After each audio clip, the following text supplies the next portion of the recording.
into our town, the hangman came, smelling of gold and blood and flame.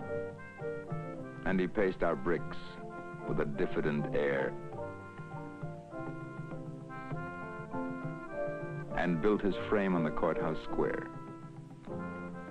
The scaffold stood by the courthouse side, only as wide as the door was wide. A frame as tall, or little more, than the capping sill of the courthouse door.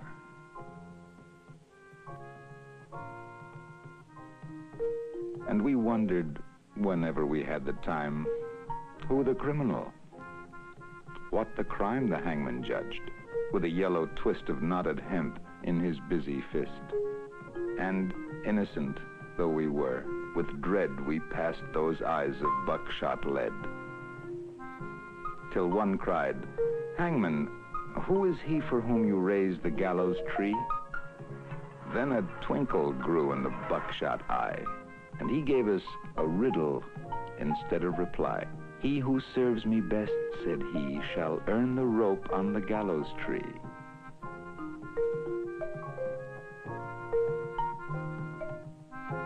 And he stepped down and laid his hand on a man who came from another land. And we breathed again, for another's grief at the hangman's hand was our relief.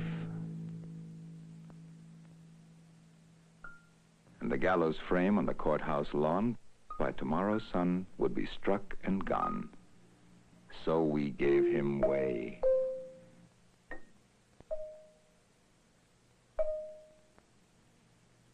And no one spoke out of respect for his hangman's cloak. The next day's sun looked mildly down on roof and street in our quiet town, and stark and black in the morning air, the gallows tree on the courthouse square. And the hangman stood at his usual stand with a yellow hemp in his busy hand, with his buckshot eye and his jaw like a pike, and his air so knowing and businesslike. And we cried, "Hangman, have you not done yesterday with the alien one?" Then we fell silent and stood amazed. Oh, not for him was the gallows raised. He laughed a laugh as he looked at us.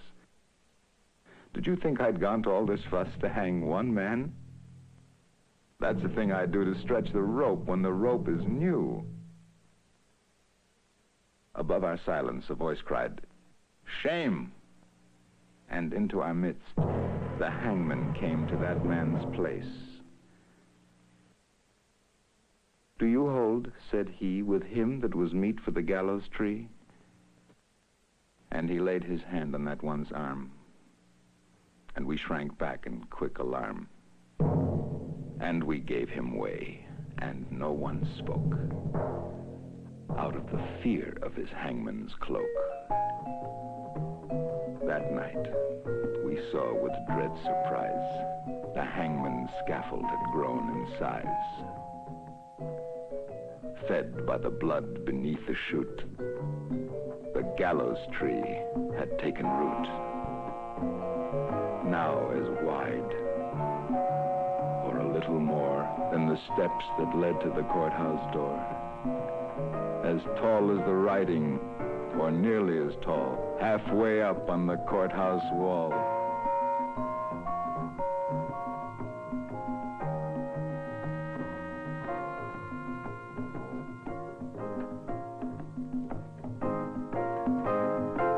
The third he took, we had all heard tell, was a usurer and infidel. "And what," said the hangman, "have you to do with the gallows bound?" And he a Jew. And we cried out, "Is this one he who has served you well and faithfully?" The hangman smiled. "It's a clever scheme to try the strength of the gallows beam." The fourth man's dark, accusing song had scratched our comfort hard and long.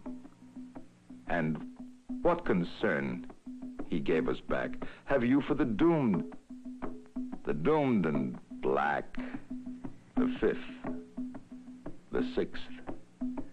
And we cried again, Hangman, is this the man? It's a trick, he said, that we hangmen know for easing the trap when the trap springs slow. And so we ceased and asked no more, as the hangman tallied his bloody score. And sun by sun, and night by night, the gallows grew to monstrous height. The wings of the scaffold opened wide, till they covered the square from side to side. And the monster crossbeam, looking down, cast its shadow across the town.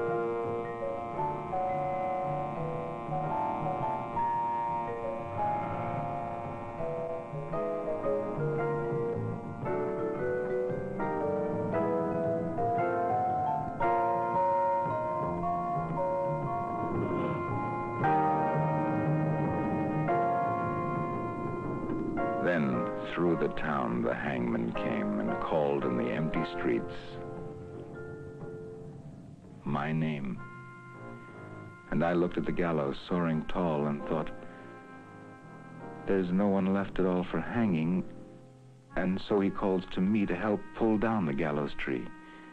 And I went out with right good hope to the hangman's tree and the hangman's rope.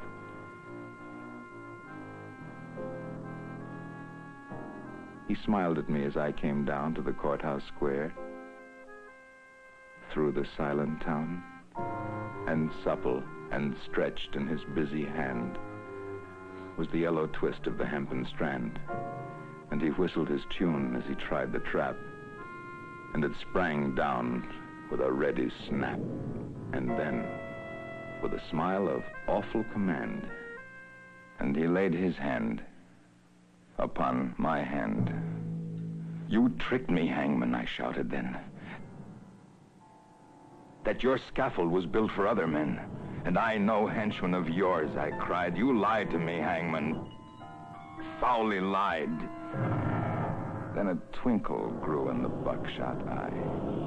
Lied to you? Tricked you, he said. Not I. For I answered straight. I told you true. The scaffold was raised for none but you. For who has served more faithfully than you? With your coward's hope, said he. And where are the others that might have stood side by your side in the common good? Dead, I answered, and amiably, murdered, the hangman corrected me. First the alien, then the Jew. I did no more than you let me do. Beneath the beam that blocked the sky, none had stood so alone as I. And the hangman strapped me, and no voice there cried, stay, for me in the empty square.